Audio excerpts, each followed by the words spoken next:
This time it is once again off Roadkill, a shootout of the full-bodied Rally Duster versus the gutted vet cart. Who wins? Mike Finnegan. That's what winning looks like. Looking good.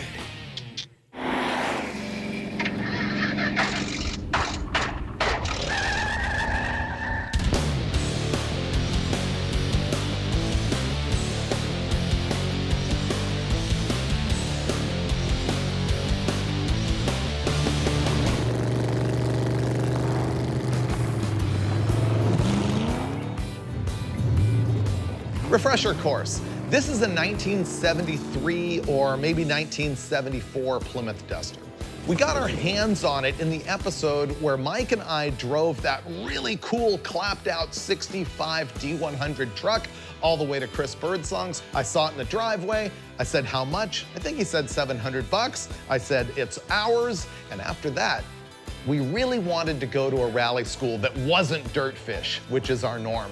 So we went to Rally Ready in Texas, and we had a shootout of me and Dulcich in this versus Finnegan and Newbern in the Camaro that had been on the Faster with Finnegan show.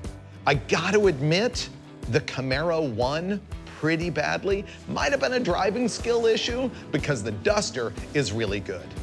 The problem is, Birdsong built this entire thing for us. What did he do? He built this killer grill with no headlights. I love this. This saves the 73-74 body style. He dropped in a 5.9 liter Magnum engine, which is the 92 and up version of the small block Mopar. It has a stock Mopar 3-speed in it. Unfortunately, the rear end is a 7 1/4, which is like glass. I predict Finnegan breaks it somewhere on this trip, probably early so that he doesn't have to drive the whole rest of the way. Do you even remember this car? I remember the wheel falling off of this car. Yeah, that was the most memorable thing about it. Yeah. You know what the problem is? I don't feel attached to it because we didn't build it. Yeah, and also when I drove it, it was really pathetic. So that's another reason Mostly why I that's don't what it need is, right? My whole plan here is to try and get it back to Chris Birdsong, who actually built the car. So what I want to do is fix everything that we ruined on it when we were at the Texas Rally School, drive it out to the desert, and having a shootout against the vet cart.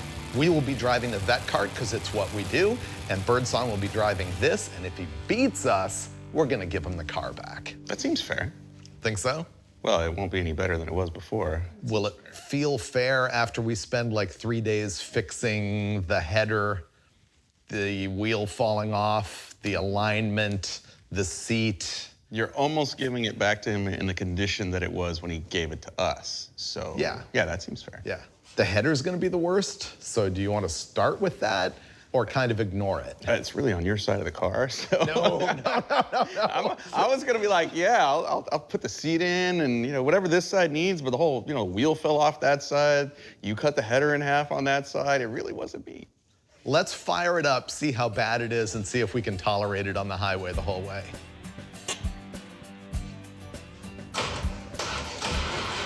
It's not. Should we check fluids? Oh, it's got hinges. Oh, wow. Oh, there's a little all the way at the bottom. Hey, there's an electric pump. Oh. No wonder why it's not working. Oh, yeah. You gotta turn that on. Okay, let me do that. Okay, this one. There we go. Oh. That's loud. Loud. Still too cold. It's not so loud when it bogs, though. All right, it runs. We're gonna bypass the header because we're super lazy. Let me make a list of what we need to do. List, Rally Duster, header, I guess we can do that. fixed. Let's see, we need to raise the suspension. We need wheels and tires, passenger seat, remove fuel system or fuel hose. You bought 2 new headers. Yeah, if we finished that. Seatbelts? Ah, seatbelts. Where do you want to start? Lunch? There's this pipe that runs right through the middle of the car, and it looks like roll cage, and it has the battery cable attached to it. So I'm gonna cut all these zip ties off and then hack the bar out. Fixed. That pipe is designed to run the fuel line all the way through it. What I'm gonna do is put a bolt in this end and then pull the fuel line all the way out the other end. All right, go for it. All right. Hey, we made it. Look at that. Now we can cut the pipe out.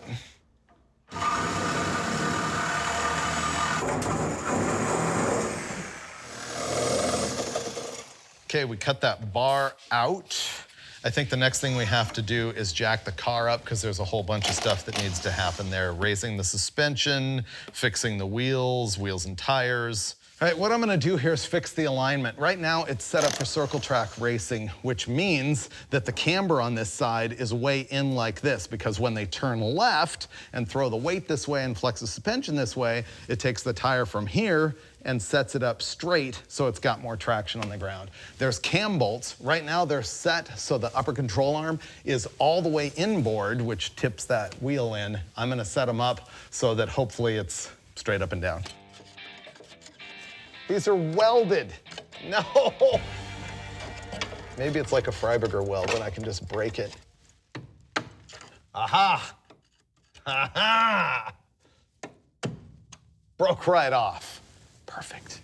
The torsion bars are like the spring for the front suspension of these Mopars. It's not a coil spring or anything, and you preload them, and that preload raises or lowers the car.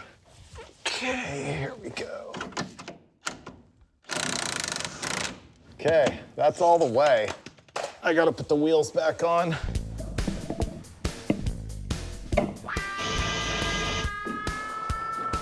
Oh yeah, she's four-wheeled now. I got this tire pretty good. This one's either turned left or towed out. The toe's gonna change radically with the adjustment on the control arm. Okay, that sits way better actually. As predicted, I gotta pick the thing up again. I didn't get the camber adjustment right, so they're both in like this. So it's gonna be a little fiddling back and forth. When you're adjusting the camber, you always have to do the toe afterwards because the camber adjustment is gonna affect the toe.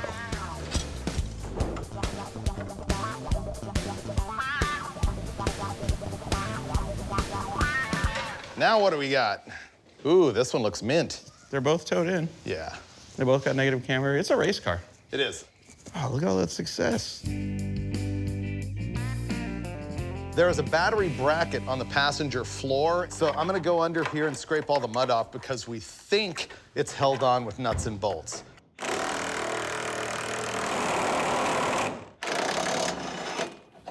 Getting close. Off. That can't hurt us anymore. Here we go. We're going to the desert, so I got beefy tires for this thing. The rears are way better than the fronts, but they're all that I could get that would fit. Let's see, this is a Yokohama Geolander AT, and it's a 205/70/15. And it won't even go over the hub. This is the wrong wheel. That looks like small bolt pattern. We're going to the desert. So I got the total wrong wheel for the front. See, this thing has large bolt pattern Mopar on the front, small bolt pattern on the back, and I completely screwed it up because I got the big bolt pattern on the back and the small on the front. This, by the way, is my rear tire that will eventually fit. Let's see. Okay, that fits.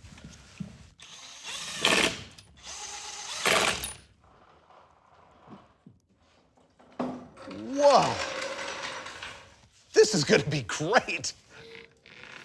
Man, we might be shopping for some new 215s for this thing, for the back. So right now, climbing in the car, gonna wire up taillights. And when I say taillights, I mean a brake light. Ready? Uh-huh. Aha!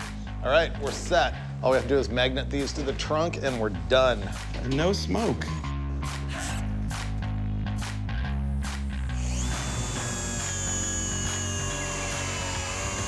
We've sort of run out of things to do if we don't have parts, and so what we're gonna do is create our Lexan window, but we're not gonna install it because we still need to like reach into seats and seat belts and stuff like that.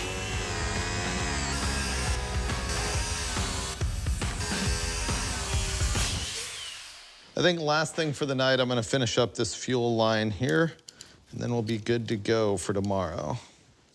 Done. Let's get out of here. Another one. Look at that. Look how protective first day was. Look at that. It really was. That's better than our average. Tomorrow we've got wheels and tires, the seat and belts, and put the window in. Oh, and the header. We both said it at the same time. I think that means we have to do it.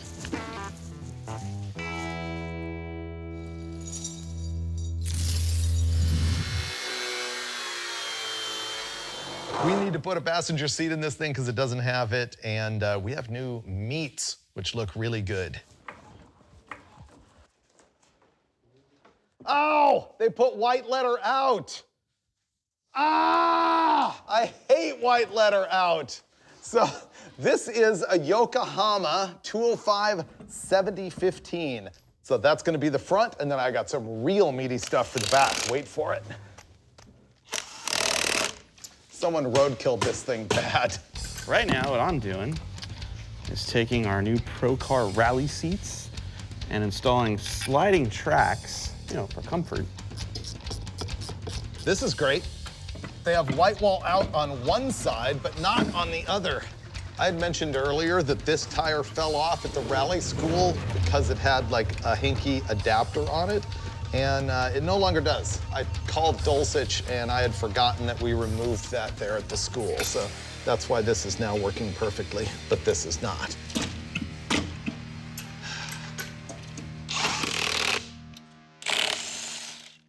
Here we go, rear tires. You remember this aggressive tire right here that we put on at the rally school? It's nice and meaty. It's a 27 by 9 50/15. The problem with it is it's actually a side-by-side tire, and I don't trust it on the highway, and it's too small. So what we're going to do is install this BFG mud terrain. Now the advantage of this wheel and tire is that it's way heavier and more guaranteed to break the Weenie 7 1/4 rear axle. It's also much taller. This is a 215 75/15, and I got it on these new wheels, and they have a 5-on-4-inch bolt pattern, so you can bolt them onto a Mopar A body, which typically came from the factory with that small 5-on-4-inch pattern. Let's see. There we go. Will it fit? Yes. All right, done. Here we go. Seat install. 2 pieces, 2 parts. Sliders bolted to the seat, adapter laid gently on the floor. Then I'm gonna bolt the 2 pieces together to the floor and hope that when I pull the lever, this seat just glides to where it wants to be.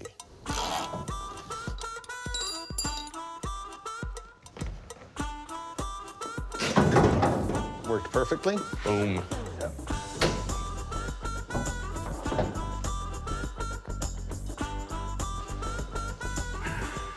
How's it feel? Head really too close to the roof? It's a little towel.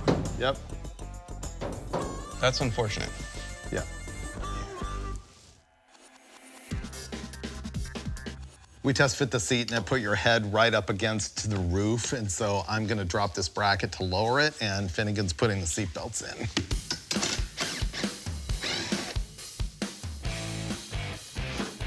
Seatbelts are done. Totally safe.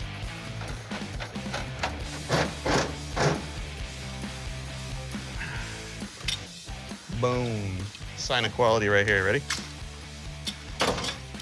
Safety. Let's go.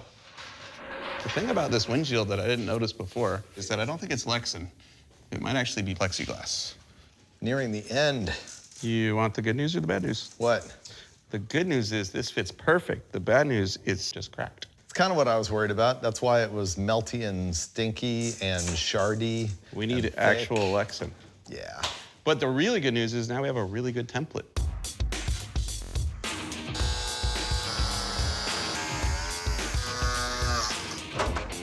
Yep. Okay, perfect. Look, brand new windshield. This one not only fits, it doesn't shatter because this is polycarbonate, not acrylic. So we'll just get this all buttoned up and then pretty much we're ready to road test tomorrow. Happy morning. We've got everything done, including ignoring the header being open and it's super loud. So we got earplugs in. We're gonna go take a test drive, see if we can live with it. Oh, we also got the communications headphones out of his off-road truck. So hopefully we'll be able to talk to each other. Do you got comms? Now you gotta turn the car on, I think, first. I can hear you. Oh, I heard you. Ignition.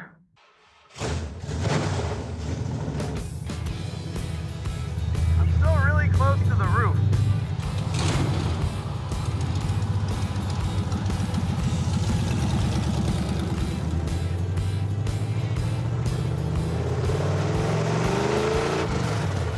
It's loud, it's kind of fuming.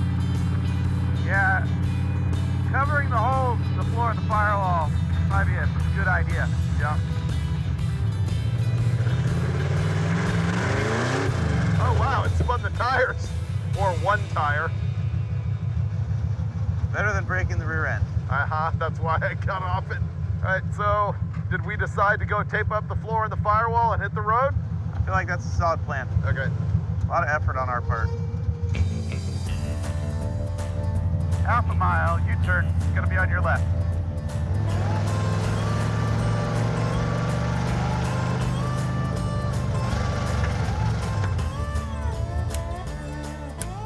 We live. I didn't need to see this from the long view because this camber is now horrible. One problem at a time. Let's fix your seat. And we'll fix the flat tire that got eaten up by the alignment later. I feel like somehow this adds something. This is gonna be like horseshoes. Got it. Winning at life. All right, let's see. This thing is supposed to tuck in. Here's your T-Rex tape. This is a floor mat. This is part of a 4-piece floor mat collection. It is now going to become a shift boot because we don't have one.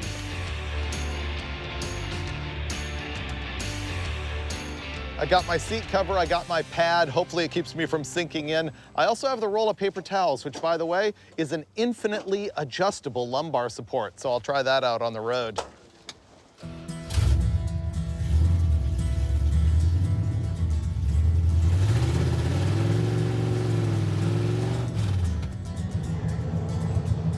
My new seat is way better.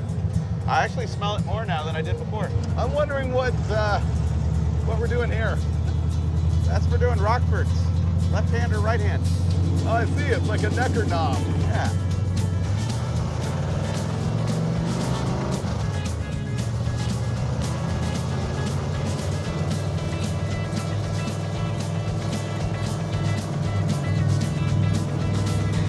You're breathing pretty good.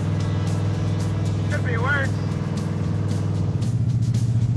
Race car. Oh yeah.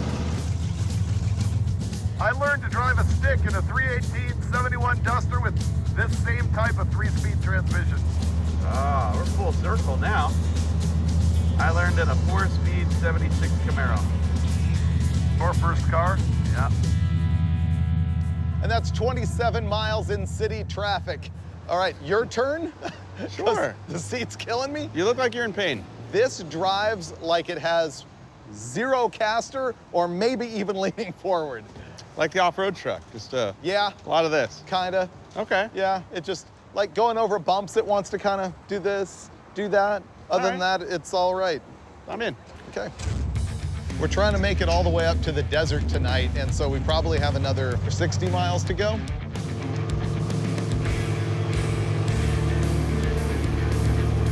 Actually, drive's okay. That's good.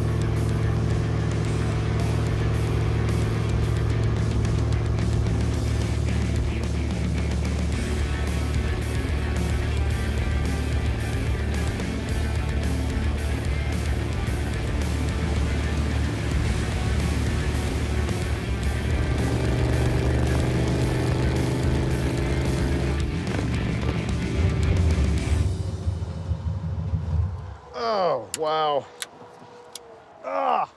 All right, so that was the leg where we gave up on the headphones and resorted to screaming. It's really not that bad. We stopped basically because we don't have headlights. Am I screaming? I think I might have been screaming. Turns out we went like 130 miles today. We did? Yeah. Felt like so much further. It did. Yeah, so we're gonna call it for the night and be back at it tomorrow, and I think maybe some action that doesn't involve the freeway. That would be great. Yeah, some dirt would be good. Yeah. Let's go.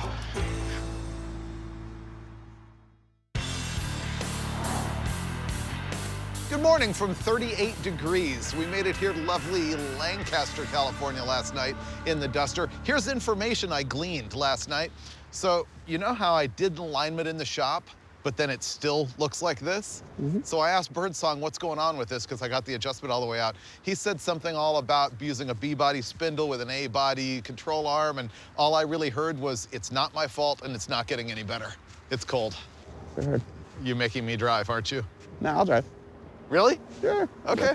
I just want to watch you try to get through the window with that wrapped around your waist. Well, right now it's clipped with a knife and it's not really functional. So we're gonna have Finnegan zip tie this to me. Go for it. Is this awkward? Yeah? I got it. Is that enough? Yeah, surprisingly. Go ahead. You got Thanks. this. Oh, look at that. Okay, let's go. You can see why I put the slit over here because, boom. Thank God we got the steering wheel cover. It's chilly today. I hate for my fingers to stick to the wheel. Yeah, they have those new heated steering wheels and stuff. Here's a tech tip for those of you with tinnitus, like I've got really badly. The typical yellow ones are soft foam. You want to get the really dense foam. They have, I think, 31 to 33 decibel reduction. They're actually better than a headphone.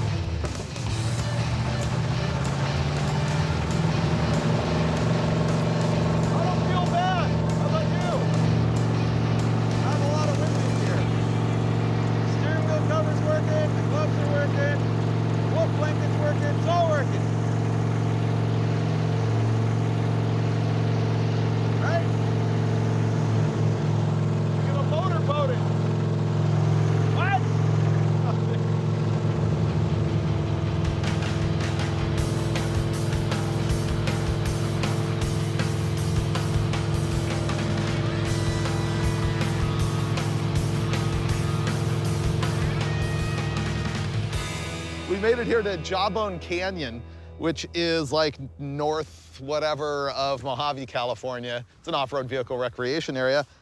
And the producers have styled us with the vet cart. Sitting here, just waiting for me to drive it because I've never driven this thing ever since you guys turned it into an off-road vehicle. Oh, don't think of it just as an off-road vehicle. This, my friends, is the Swiss Army knife of hot rod vehicles.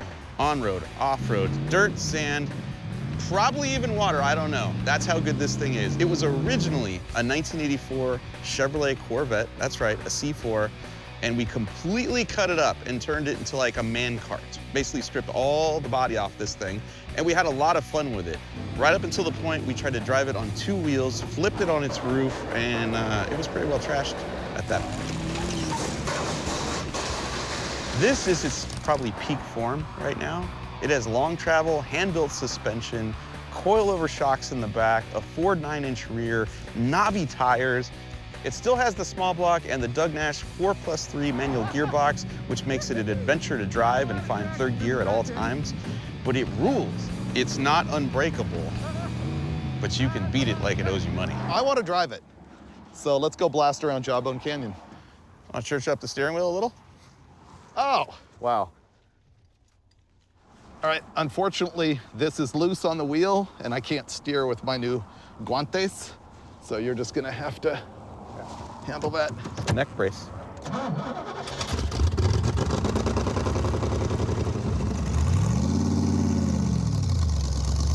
And we're off. This is gonna be chilly with no windshield.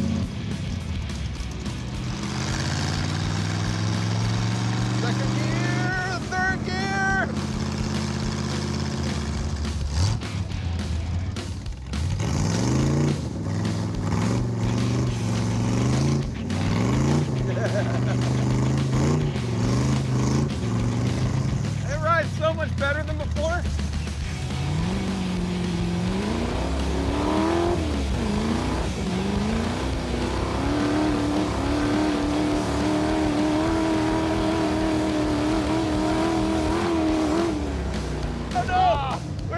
close. I couldn't see what was on the other side.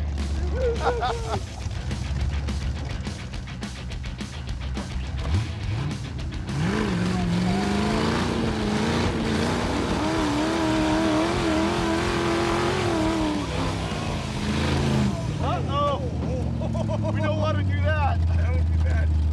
Uh-oh. Hope you have the keys. They fell on the ground, didn't they? They fell somewhere. Hopefully not down the hole for the shifter.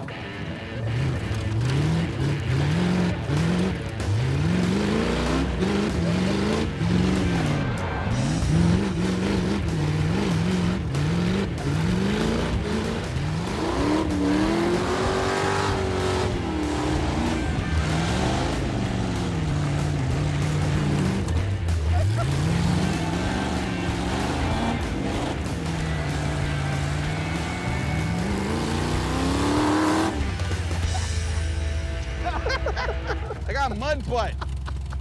Thanks. Yeah.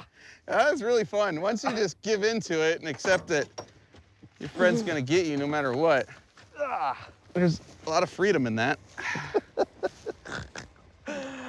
So here's my review, having never driven the vet cart in this configuration before. It's still a riot, but as Finnegan said a couple times, it's still a Corvette. It doesn't have that much travel, but given that it doesn't have travel, it actually has really good traction. We were doing some pretty good hill climbs. I chickened out on the biggest one, but man, it's fun because the hardest thing to do in this thing is keep it straight. It's so short, has so much power, spins the tires. They put a steering slowing thing on it, but still, you're just chasing it the whole time you're on it. I'm gonna regret it the rest of the day, but it was fun. So, question for you. I know you wanted to go to a mine. Yeah. Wouldn't you rather fix the shifter? Well, since we only have a gear and a half. Well, there's a portion of the key. it has half the key. Okay, hold on. Don't drop it. Oh, it's like operation. You got it. Look at that. Now you can start the car again. Yeah, as an added bonus, we now have the key. You put that half on a necklace, I'll put this half on a necklace. Bonded forever, rest of our lives. There you go. Let's see if we have gears now. Try it. Oh! Fixed. Fixed. I guess we're going to a mine. All right, now we're gonna go drive over to this really cool pumice mine that I've been to before. I think Finnegan's really gonna like it. It's very different looking. Well, I was super happy to have a shot at the vet cart on dirt. Now I'm gonna have to drive it on the highway while Finnegan's in the duster. And I'm not that sure I'm super thrilled about this part. It's gonna be cold.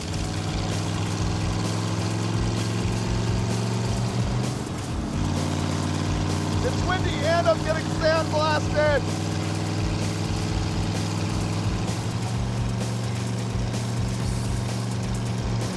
I'm freezing, but I'm getting dry. Oh, just got hit by a rock.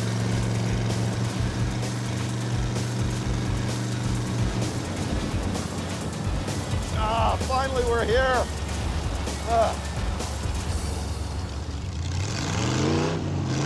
This car's just too fun.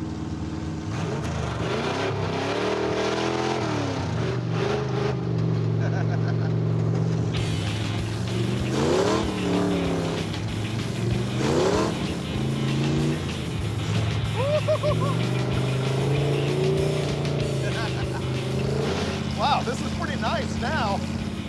All of a sudden, for some reason, it's warmer. I like driving this car off-road a lot. We're skating through the dirt. Having so much fun in this thing right now. I love driving muscle cars on dirt. Woohoo! Oh! Oh, whoopsie-doos, whoopsie-doos.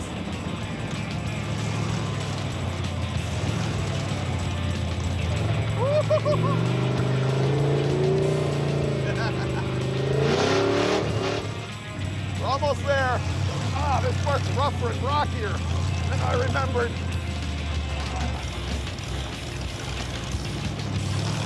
There it is. This is going to be a pumice mine. Wait till you see the inside of it. It is all pure white. It is crazy.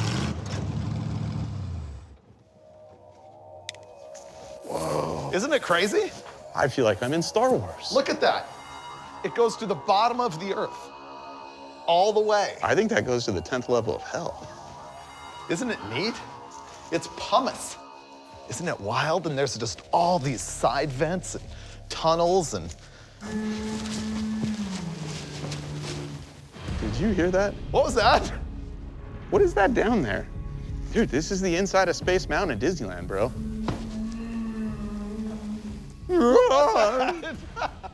We made it here. I brought Finnegan for his very first time to the Dutch Cleanser Mine. This is a pumice mine. It's all white, it's crazy. This is public land. You can come here, but you will die.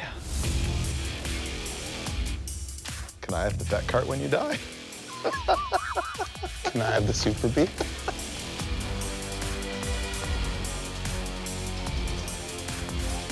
That was super cool, right? Finnegan already escaped to the warmth. That's right. I'm gonna freeze to death and get in the vet cart, and we're gonna head off into the desert darkness and come back tomorrow for the really big show. We've had some fun four-wheeling on these things. Don't break it on the way out, okay? Today was amazing, but no promises.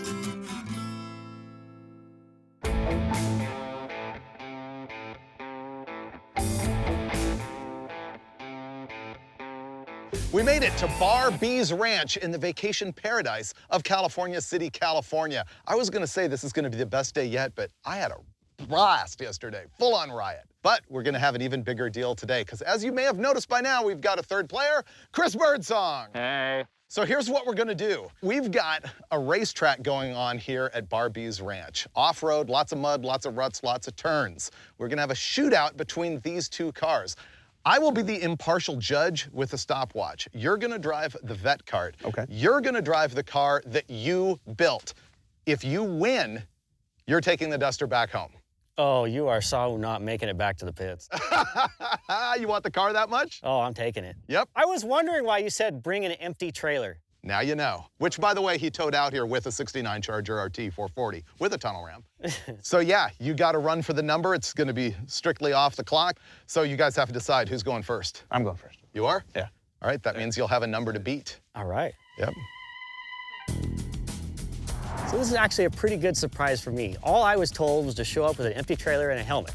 So I didn't know what they were going to have me drive, but then knowing that I have the chance of taking this home, I am going to. And I'm gonna full send this thing just to make sure I take it back.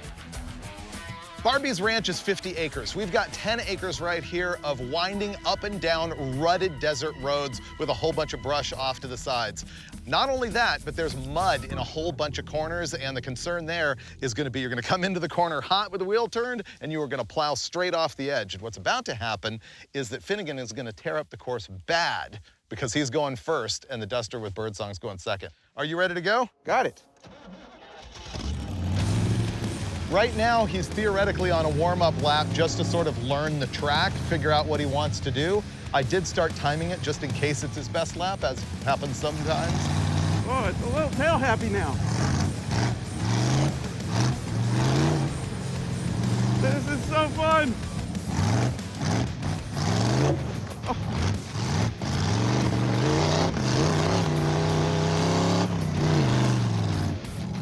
It's his first race lap. Boom.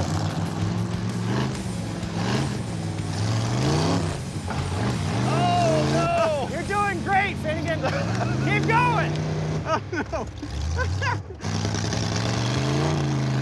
Oh, I just blew my whole lap. Okay, so this lap is junk. You think he's got a massive advantage, but I think the Duster is actually good for this. The one tire fire might come in handy in not looping it. It could be.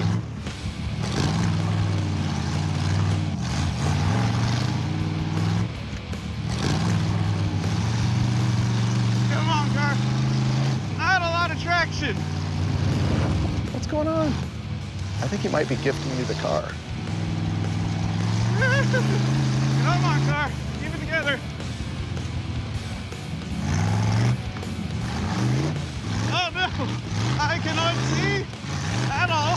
He doesn't have a helmet with tear-offs. I wonder if he can even see. Oh, you think that's the problem? It could be. Maybe he was wiping it. Okay, got through the mud pit that time, which is nice.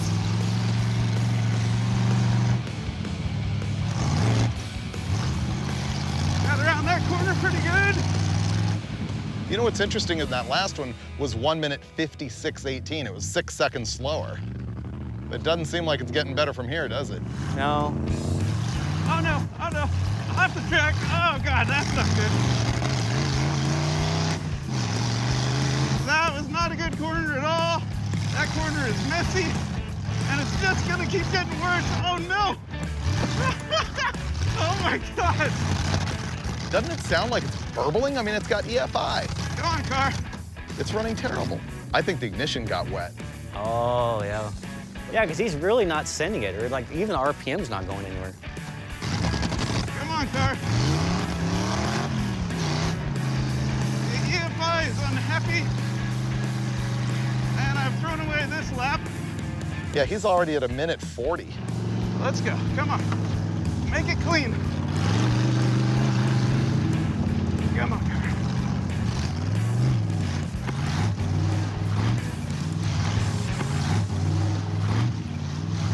Oh, come on, car. Come on, car. Come on, car. Okay, that was his best lap, 1:48. Oh, listen to it running at RPM. What's the deal? So Finnegan did run 5 laps. His best one was 1 minute 48.22 seconds. What happened? The whole time that it ran really poorly. I accidentally hit the battery cutoff, which doesn't actually shut the whole thing off, but I think it was unhappy with that because I think that's on the ground side. Oh, and So- so it kept running on the alternator, but with not enough voltage to make the EFI happy. Yeah, it did not want to rev, which is fine because to be honest, it's so slippery out there that, you know, more power wasn't going to help me. Well, that wasn't as glorious as the vet cart action from yesterday, but I guess Finn had fun. That's all that matters, other than the fact that we might still lose the Duster to Birdsong. You ready to run? I'll make up the difference. Okay, may the furry be with you. Here. You were 1:48.22, Okay. and on your practice lap, you were 1:50 flat. So I'm timing his practice lap, just like yours. Oh, he's already sportier. That car works, dude. He's way more aggressive. That car works. He's actually got traction. Uh-huh. And he's actually a really good dirt track driver.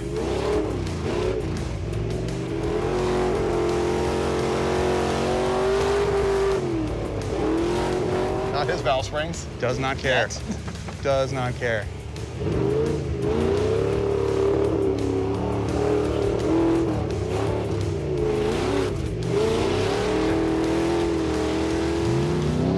That is rough.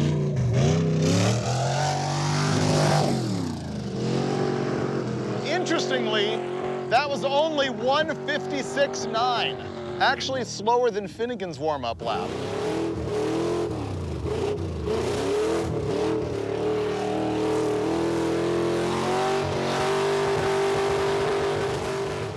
What if he doesn't want the car? Oh, plot twist. Maybe he's just trying to wreck it, and then we have to take it home and deal with it. Yeah, it sounds like a man who does not care about the motor and doesn't want it in his living room. What if he's overdriving it for show, as he is prone to do?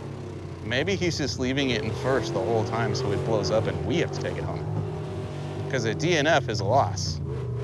Unless we change the rules right here, right now. Which we can do. Yes. He's not here. DNF equals first? Yeah, okay. Got it.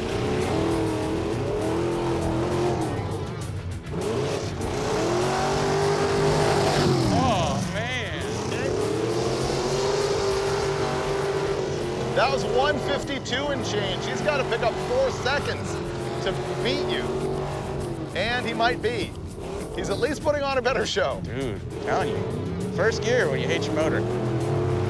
If you hate your neighbors, you hate your motor, you just leave it in first gear and put your foot to the floor.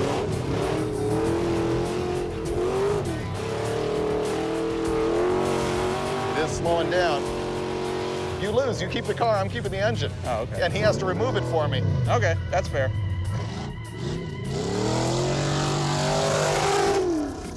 Wow, that was 0.3 of a second slower than his last lap. It was another 1:52. So he's run 1:56.9, 1:52.45, 1:52.75. Okay, you lose, remove the motor, hand deliver it to David. Right. You keep the car. That's it. That seems fair. I like this.